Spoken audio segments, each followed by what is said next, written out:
Promesse biblique du jour. Aujourd'hui, j'ai envie de vous parler de persévérance, de la foi en Dieu, la foi de Dieu. Et pour cela, nous allons prendre de Hébreux chapitre 11 et on va commencer par le verset 1. Or, la foi est une ferme assurance des choses qu'on espère, une démonstration de celles qu'on ne voit pas. Pour l'avoir possédée, les anciens ont obtenu un témoignage favorable.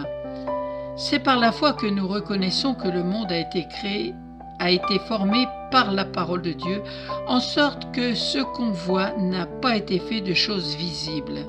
C'est par la foi qu'Abel offrit à Dieu un sacrifice plus excellent que celui de Caïn. C'est par elle qu'il fut déclaré juste, Dieu approuvant ses offrandes, et c'est par elle qu'il parle encore, quoique mort. C'est par la foi qu'Enoch fut enlevé pour qu'il ne vit point la mort, et qu'il ne parut plus parce que Dieu l'avait enlevé. Car avant son enlèvement, il avait reçu le témoignage qu'il était agréable à Dieu. Or, sans la foi, il est impossible de lui être agréable. Car il faut que celui qui s'approche de Dieu croit que Dieu existe et qu'il est le rémunérateur de ceux qui le cherchent. C'est par la foi que Noé, divinement averti des choses qu'on ne voyait pas encore et saisi d'une crainte respectueuse, construisit une arche pour sauver sa famille. C'est par elle qu'il condamna le monde et devint héritier de la justice qui s'obtient par la foi. C'est par la foi qu'Abraham, lors de sa convocation, obéit et partit pour un lieu qu'il devait recevoir en héritage, et qu'il partit sans savoir où il allait. C'est par la foi qu'il vint s'établir dans la terre promise comme une terre étrangère, habitant sous des tentes, ainsi qu'Isaac et Jacob, les cohéritiers de la même promesse, car ils attendaient la cité qui a de solides fondements, celle dont Dieu est l'architecte et le constructeur. Nous allons poursuivre notre lecture dans une autre promesse biblique, car c'est important de rappeler